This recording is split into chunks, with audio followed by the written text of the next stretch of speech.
Escuchan ustedes la lectura del libro El deseado de todas las gentes. Capítulo 63. Tu rey viene.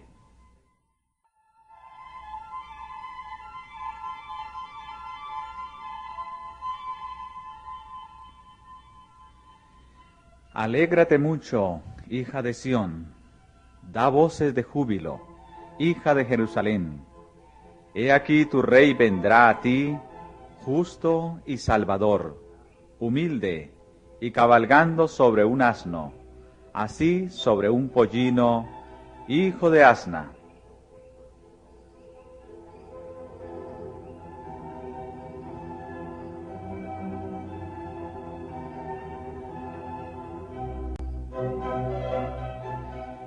Quinientos años antes del nacimiento de Cristo, el profeta Zacarías predijo así la venida del Rey de Israel.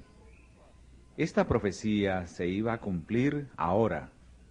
El que siempre había rechazado los honores reales iba a entrar en Jerusalén como el prometido heredero del trono de David.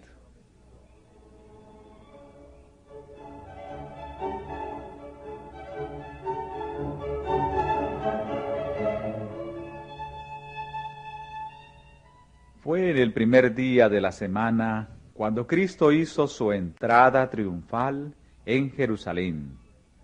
Las multitudes que se habían congregado para verle en Betania le acompañaban ansiosas de presenciar su recepción.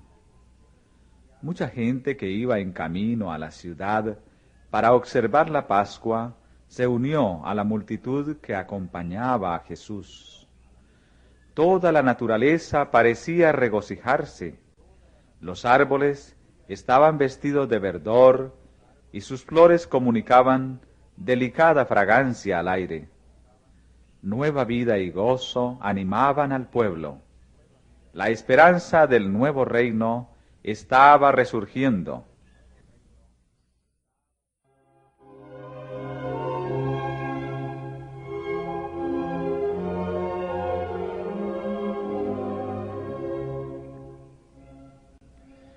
Como quería entrar cabalgando en Jerusalén, Jesús había enviado a 2 de sus discípulos para que le trajesen una asna y su pollino.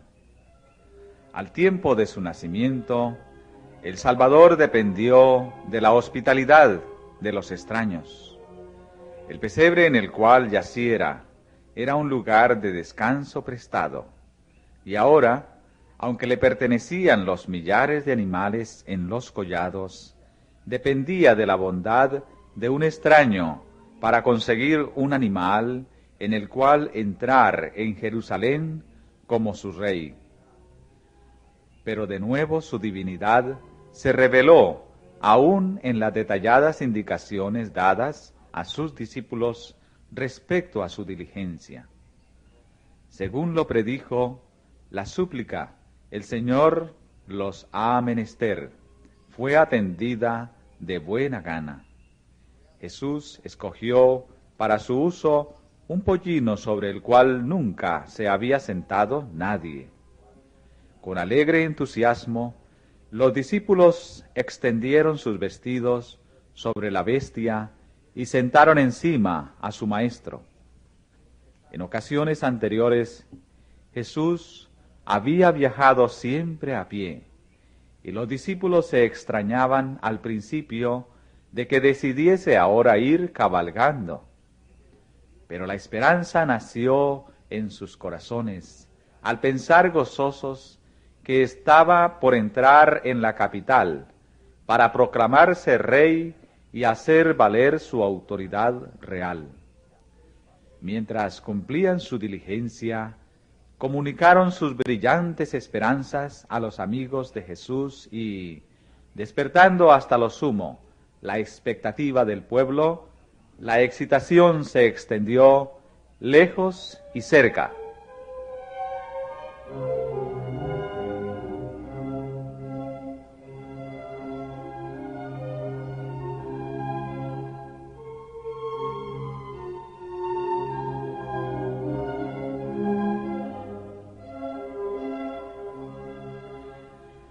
Cristo seguía la costumbre de los judíos en cuanto a una entrada real. El animal en el cual cabalgaba era el que montaban los reyes de Israel, y la profecía había predicho que así vendría el Mesías a su reino. No bien se hubo sentado sobre el pollino, cuando una algazara de triunfo hendió el aire. La multitud le aclamó como Mesías, como su rey. Y Jesús aceptaba ahora el homenaje que nunca antes había permitido que se le rindiera. Y los discípulos recibieron esto como una prueba de que se realizarían sus gozosas esperanzas y le verían establecerse en el trono. La multitud estaba convencida de que la hora de su emancipación estaba cerca.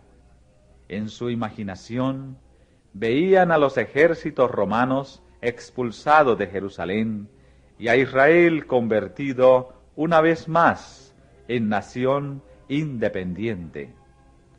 Todos estaban felices y alborozados. Competían unos con otros por rendirle homenaje. No podían exhibir pompa y esplendor exteriores, pero le tributaban la adoración de corazones felices. Eran incapaces de presentarle dones costosos, pero extendían sus mantos como alfombra en su camino, y esparcían también en él ramas de oliva y palmas. No podían encabezar la procesión triunfal con estandartes reales, pero esparcían palmas, emblema natural de victoria, y las agitaban en alto con sonoras aclamaciones y hosanas.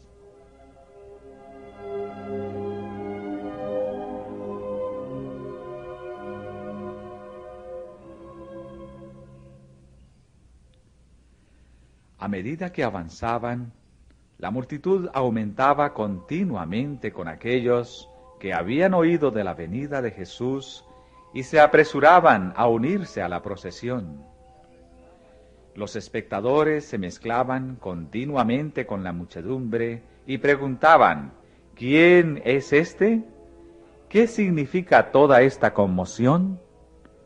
Todos habían oído hablar de Jesús y esperaban que fuese a Jerusalén, pero sabían que había desalentado hasta entonces todo esfuerzo que se hiciera para colocarle en el trono, y se asombraban grandemente al saber que realmente era él. Se maravillaban de que se hubiese producido este cambio en aquel que había declarado que su reino no era de este mundo.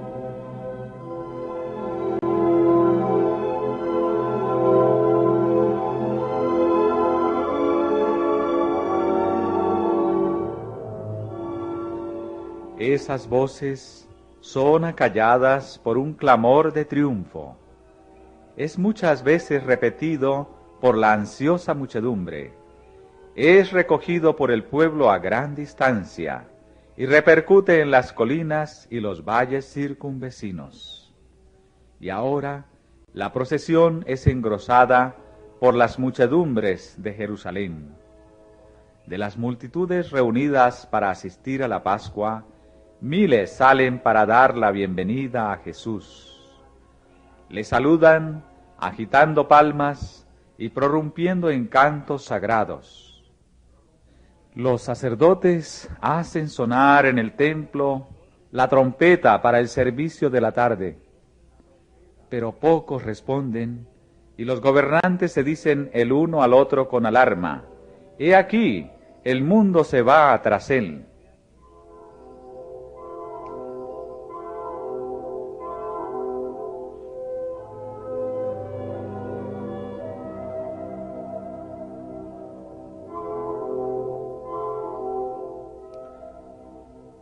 Nunca antes en su vida terrenal había permitido Jesús una demostración semejante.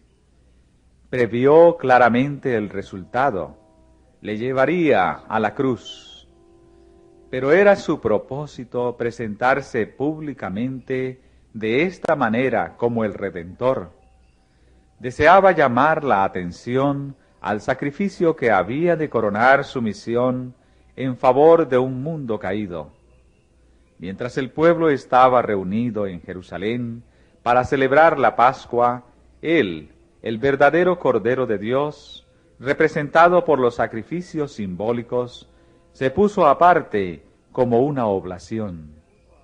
Iba a ser necesario que su iglesia, en todos los siglos subsiguientes, hiciese de su muerte por los pecados del mundo un asunto de profunda meditación y estudio. Cada hecho relacionado con ella debía comprobarse fuera de toda duda. Era necesario, entonces, que los ojos de todo el pueblo se dirigieran ahora a él. Los sucesos precedentes a su gran sacrificio debían ser tales que llamasen la atención al sacrificio mismo. Después de una demostración como la que acompañó a su entrada triunfal en Jerusalén, todos los ojos seguirían su rápido avance hacia la escena final.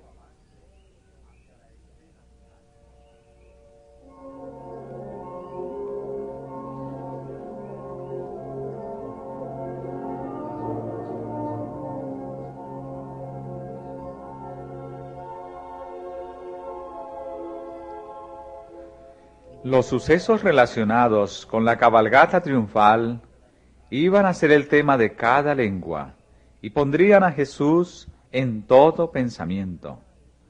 Después de su crucifixión, muchos recordarían estos sucesos en relación con su proceso y muerte. Serían inducidos a escudriñar las profecías y se convencerían de que Jesús era el Mesías, y en todos los países los conversos a la fe se multiplicarían.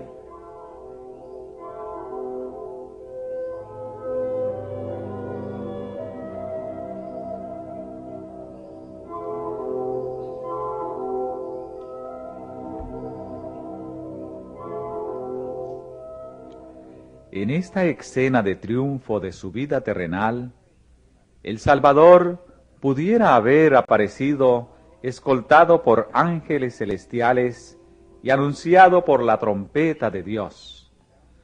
Pero una demostración tal hubiera sido contraria al propósito de su misión, contraria a la ley que había gobernado su vida. Él permaneció fiel a la humilde suerte que había aceptado. Debía llevar la carga de la humanidad hasta el momento de dar su vida por la del mundo.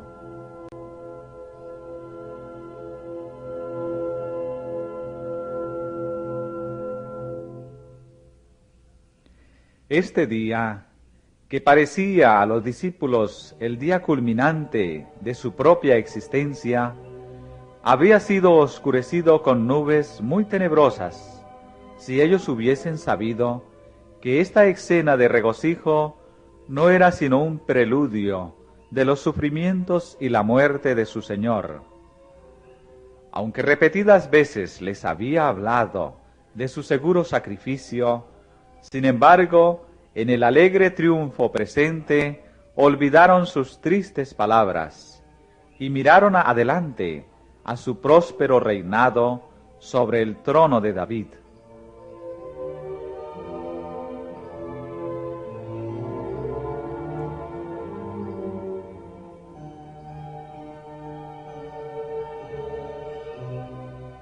Continuamente se unía más gente a la procesión y, con pocas excepciones, todos se contagiaban del entusiasmo de la hora, para acrecentar los hosanas que repercutían de colina en colina y de valle en valle. El clamor subía continuamente: ¡Hosana al Hijo de David! ¡Bendito el que viene en el nombre del Señor! ¡Hosana en las alturas!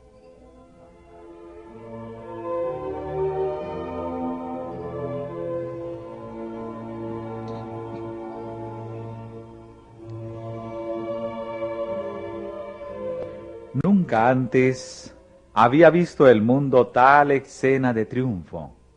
No se parecía en nada a la de los famosos conquistadores de la tierra. Ningún séquito de afligidos cautivos la caracterizaba como trofeo del valor real. Pero alrededor del Salvador estaban los gloriosos trofeos de sus obras de amor por los pecadores. Los cautivos que él había rescatado del poder de Satanás alababan a Dios por su liberación. Los ciegos, a quienes había restaurado la vista, abrían la marcha. Los mudos, cuya lengua él había desatado, voceaban las más sonoras alabanzas. Los cojos, a quienes había sanado, saltaban de gozo y eran los más activos en arrancar palmas para hacerlas ondear delante del Salvador. Las viudas y los huérfanos ensalzaban el nombre de Jesús por sus misericordiosas obras para con ellos. Los leprosos, a quienes había limpiado, extendían a su paso sus inmaculados vestidos y le saludaban Rey de Gloria. Aquellos a quienes su voz había despertado del sueño de la muerte estaban en la multitud. Lázaro, cuyo cuerpo se había corrompido en el sepulcro, pero que ahora se gozaba en la fuerza de una gloriosa virilidad, guiaba a la bestia en la cual cabalgaba el Salvador.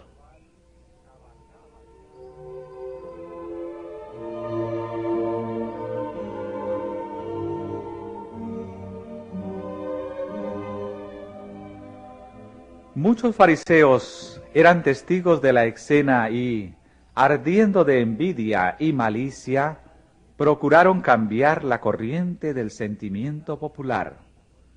Con toda su autoridad trataron de imponer silencio al pueblo, pero sus exhortaciones y amenazas no hacían sino acrecentar el entusiasmo. Temían que esa multitud, por la fuerza del número, hiciera rey a Jesús. Como último recurso, se abrieron paso a través del gentío hasta donde estaba el Salvador, y se dirigieron a él con palabras de reprobación y amenazas. Maestro, reprende a tus discípulos. Declararon que tan ruidosa demostración era contraria a la ley y que no sería permitida por las autoridades, pero fueron reducidos al silencio por la respuesta de Jesús. Os digo que si éstos callaren, las piedras clamarán. Tal escena de triunfo estaba determinada por Dios mismo. Había sido predicha por el profeta, y el hombre era incapaz de desviar el propósito de Dios. Si los hombres no hubiesen cumplido el plan de Dios, Él habría dado voz a las piedras inanimadas, y ellas habrían saludado a su Hijo con aclamaciones de alabanza. Cuando los fariseos, reducidos al silencio, se apartaron, miles de voces repitieron las palabras de Zacarías. Alégrate mucho, hija de Sión, da voces de júbilo, hija de Jerusalén. He aquí tu rey vendrá a ti, justo y salvador, humilde y cabalgando sobre un asno, así sobre un pollino, hijo de asna.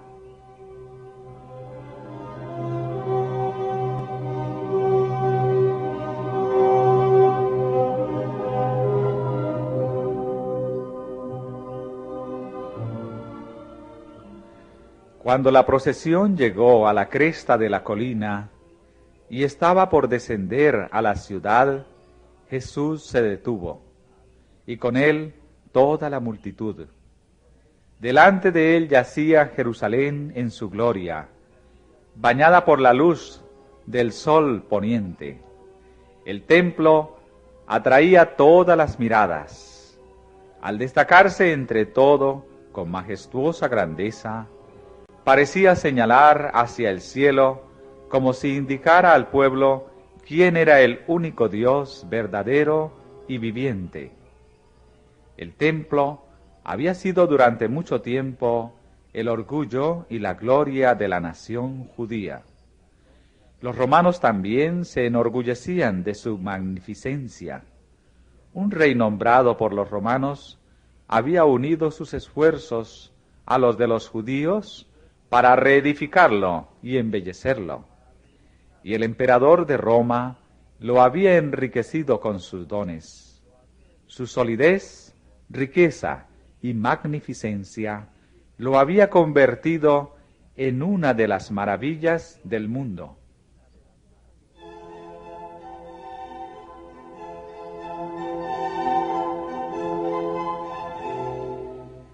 Mientras el sol poniente teñía de oro los cielos, iluminaba gloriosa y esplendentemente los mármoles de blancura inmaculada de las paredes del templo, y hacía fulgurar los dorados capiteles de sus columnas.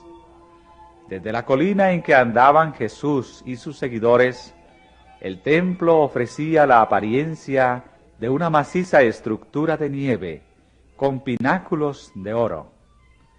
A la entrada había una vid de oro y plata, con hojas verdes y macizos racimos de uvas, ejecutada por los más hábiles artífices. Esta estructura representaba a Israel como una próspera vid. El oro, la plata y el verde vivo estaban combinados con raro gusto y exquisita hechura. Al enroscarse graciosamente alrededor de las blancas y refulgentes columnas, adhiriéndose con brillantes zarcillos a sus dorados ornamentos, capturaba el esplendor del sol poniente y refulgía como con gloria prestada por el cielo.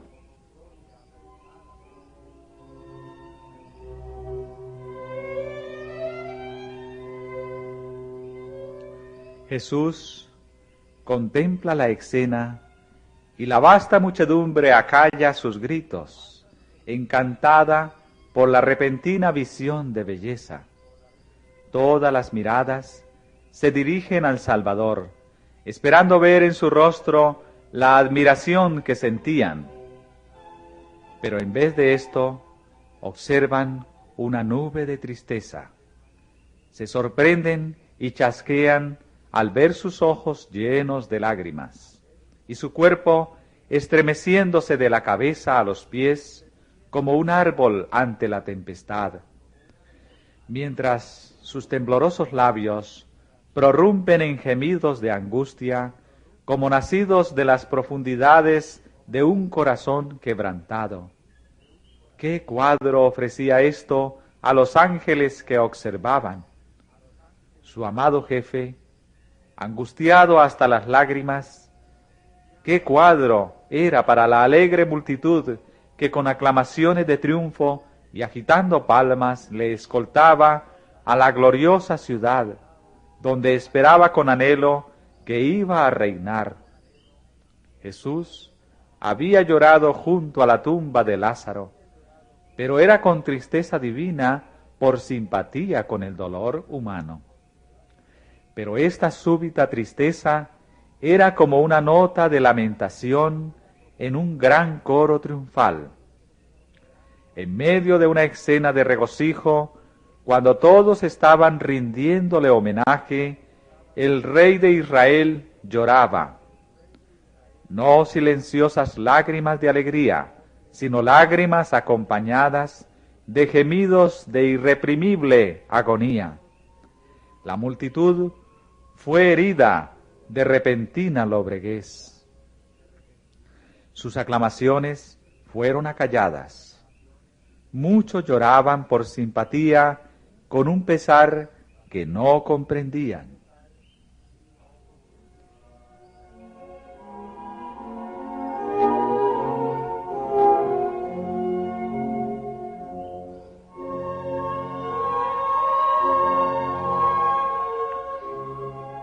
Las lágrimas de Jesús no fueron derramadas porque presintiera su sufrimiento.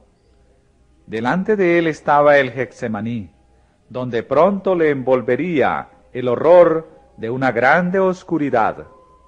También estaba a la vista la puerta de las ovejas, por la cual habían sido llevados durante siglos los animales destinados a los sacrificios. Esta puerta pronto habría de abrirse para él, el gran Cordero de Dios, hacia cuyo sacrificio por los pecadores del mundo habían señalado todas aquellas ofrendas. Estaba cerca el Calvario, el lugar de su inminente agonía. Sin embargo, no era por causa de estas señales de su muerte cruel por lo que el Redentor lloraba y gemía con espíritu angustiado. Su tristeza no era agonía.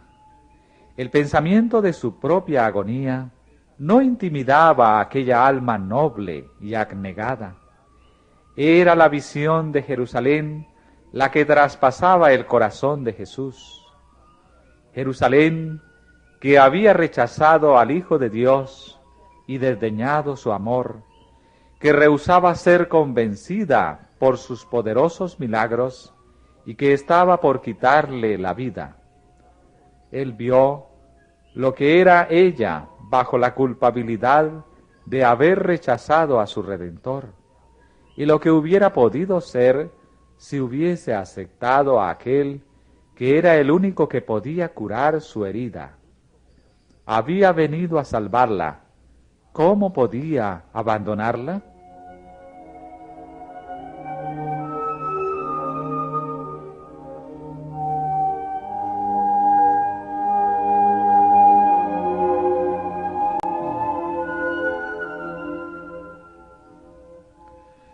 Israel había sido un pueblo favorecido. Dios había hecho del templo su habitación. Era de hermosa perspectiva, el gozo de toda la tierra. Allí estaba la crónica de más de 1000 años de custodia protectora y tierno amor de Cristo, como de un padre que soporta a su único hijo. En aquel templo, los profetas habían proferido sus solemnes admoniciones. Allí se habían mecido los incensarios encendidos, de los que el incienso mezclado con las oraciones de los adoradores había ascendido a Dios. Allí había fluido la sangre de los animales, símbolo de la sangre de Cristo. Allí Jehová había manifestado su gloria sobre el propiciatorio. Allí los sacerdotes habían oficiado y habían continuado la pompa de los símbolos y las ceremonias durante siglos. Pero todo esto debía terminar.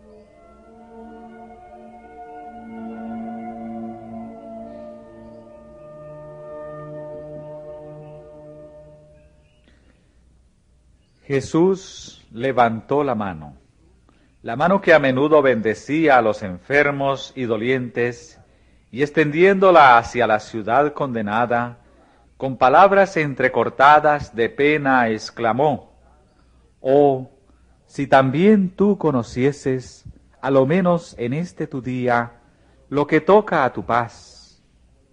Aquí el Salvador se detuvo y no expresó lo que hubiera podido ser la condición de Jerusalén si hubiese aceptado la ayuda que Dios deseaba darle, el don de su amado Hijo.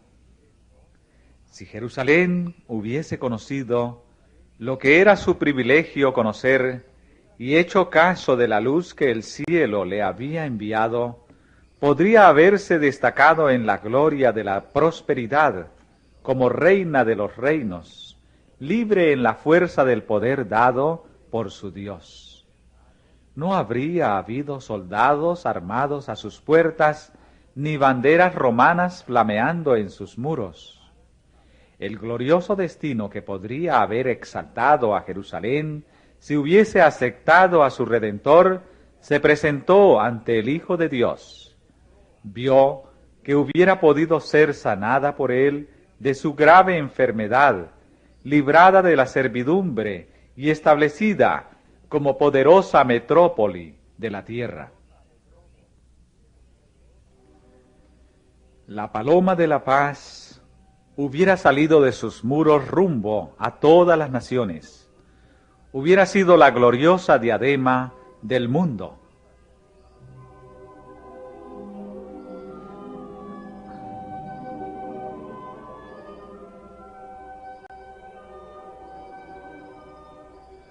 Pero el brillante cuadro de lo que Jerusalén podría haber sido se desvanece de la vista del Salvador. Él se da cuenta de que ahora está ella bajo el yugo romano, soportando el ceño de Dios, condenada a su juicio retributivo. Reanuda el hilo interrumpido de su lamentación, mas ahora está encubierto de tus ojos, porque vendrán días sobre ti que tus enemigos te cercarán con baluarte y te pondrán cerco, y de todas partes te pondrán en estrecho, y te derribarán a tierra, y a tus hijos dentro de ti, y no dejarán sobre ti piedra sobre piedra, por cuanto no conociste el tiempo de tu visitación.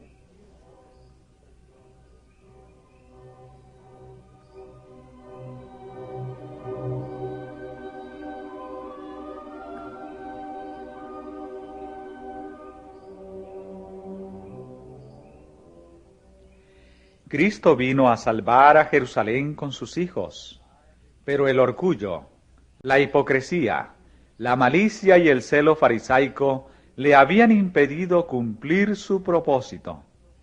Jesús conocía la terrible retribución que caería sobre la ciudad condenada.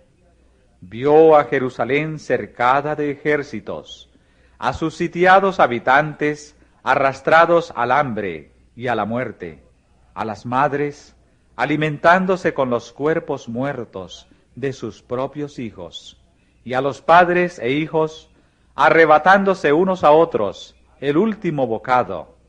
Vio los afectos naturales destruidos por las angustias desgarradoras del hambre. Vio que la testarudez de los judíos, evidenciada por el rechazamiento de la salvación que él les ofrecía, los induciría también a rehusar someterse a los ejércitos invasores. Contempló el Calvario sobre el cual él había de ser levantado, cuajado de cruces como un bosque de árboles. Vio a sus desventurados habitantes sufriendo torturas sobre el potro y crucificados, los hermosos palacios destruidos, el templo en ruinas, y de sus macizas murallas ni una piedra sobre otra, mientras la ciudad era arada como un campo. Bien podía el Salvador llorar de agonía con esa espantosa escena a la vista.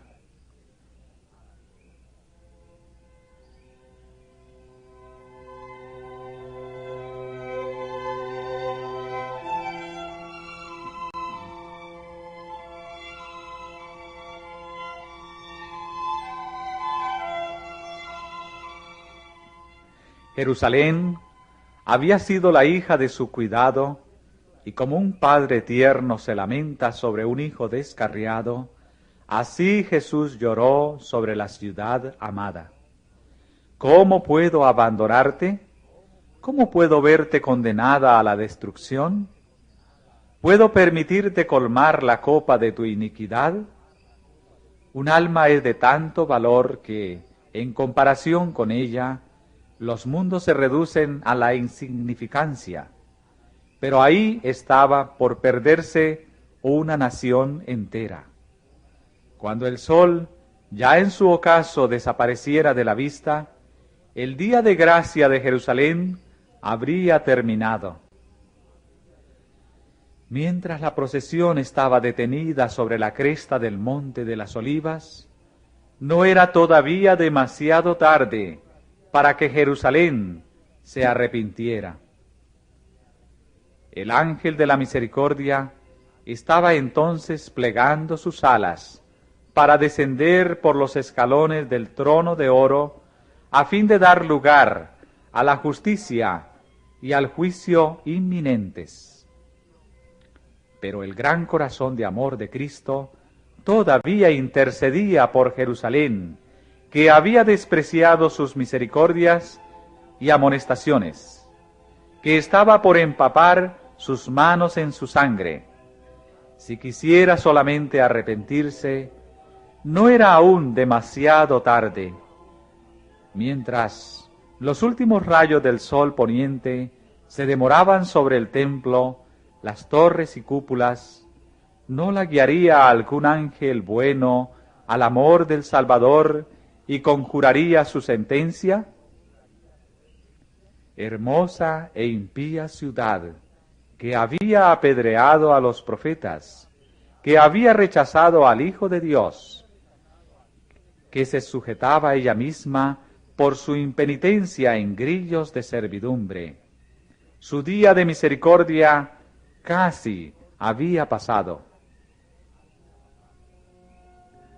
Sin embargo, el Espíritu de Dios habla otra vez a Jerusalén.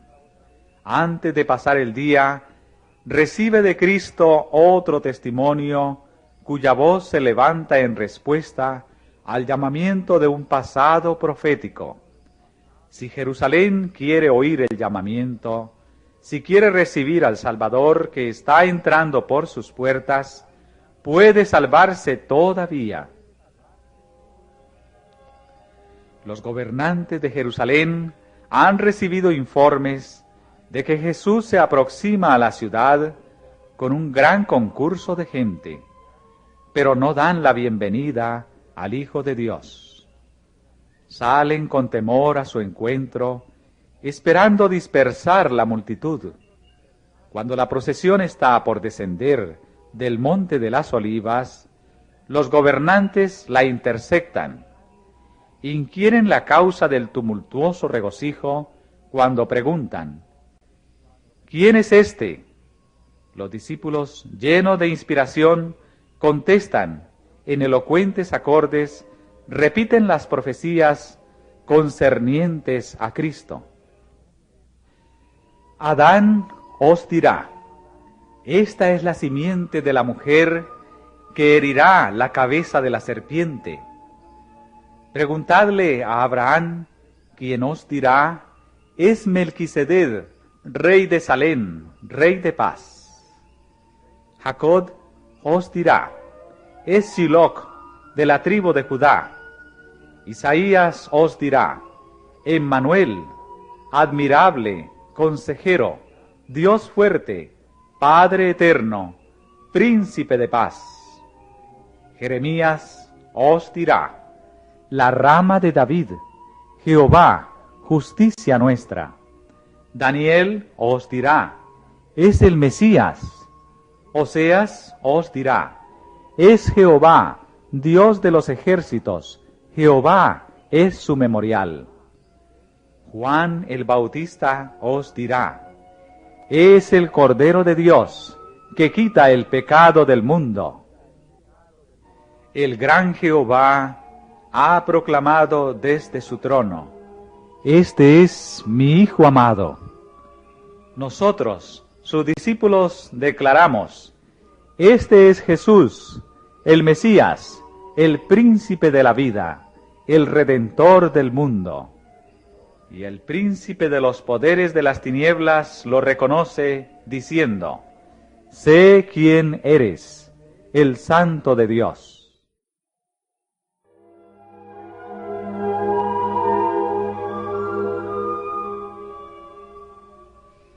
Este capítulo está basado en los Evangelios de San Mateo, capítulo 21, versículo 1 hasta el 11, y Marcos, capítulo 11, versículos 1 al 10.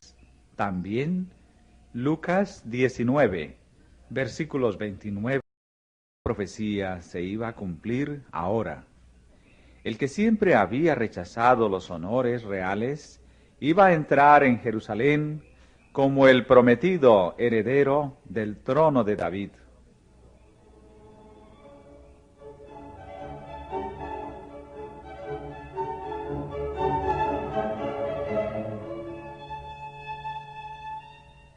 Fue en el primer día de la semana cuando Cristo hizo su entrada triunfal en Jerusalén. Las multitudes que se habían congregado para verle en Betania le acompañaban ansiosas de presenciar su recepción. Mucha gente que iba en camino a la ciudad para observar la Pascua se unió a la multitud que acompañaba a Jesús. Toda la naturaleza parecía regocijarse. Los árboles estaban vestidos de verdor y sus flores comunicaban delicada fragancia al aire. Mientras cumplían su diligencia, comunicaron sus brillantes esperanzas a los amigos de Jesús y, despertando hasta lo sumo la expectativa del pueblo, la excitación se extendió lejos y cerca.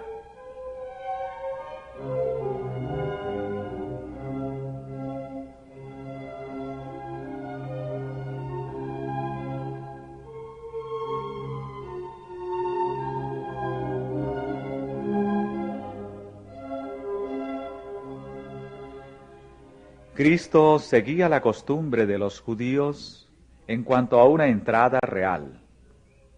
El animal en el cual cabalgaba era el que montaban los reyes de Israel, y la profecía había predicho que así vendría el Mesías a su reino. No bien se hubo sentado sobre el pollino, cuando una algazara de triunfo hendió el aire. La multitud, nueva vida y gozo animaban al pueblo. La esperanza del nuevo reino estaba resurgiendo.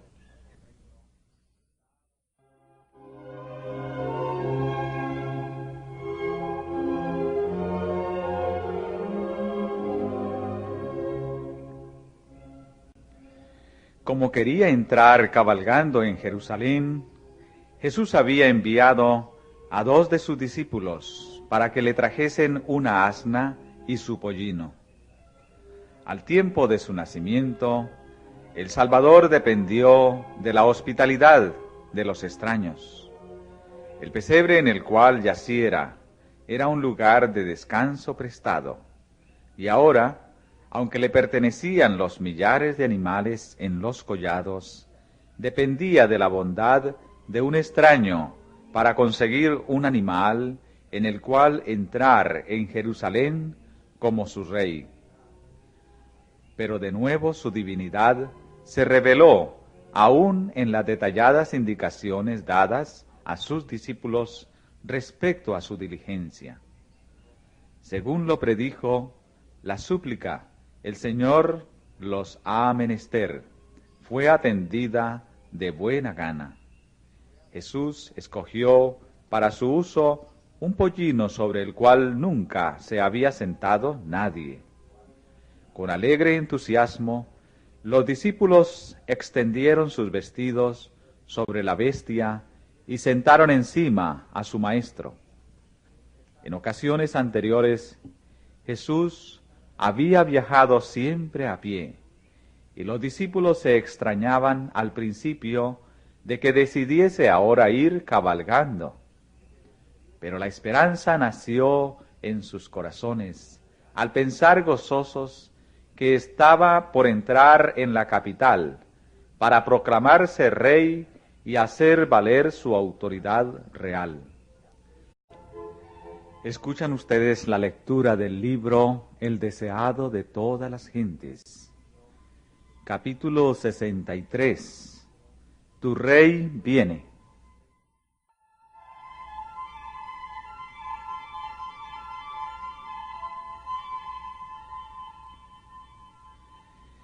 Alégrate mucho, hija de Sión, da voces de júbilo, hija de Jerusalén.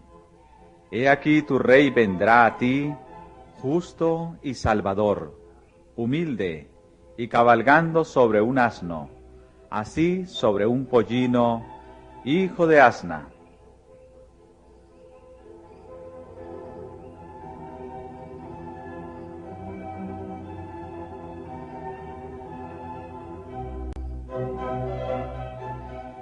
Quinientos años antes del nacimiento de Cristo, el profeta Zacarías predijo así la venida del Rey de Israel.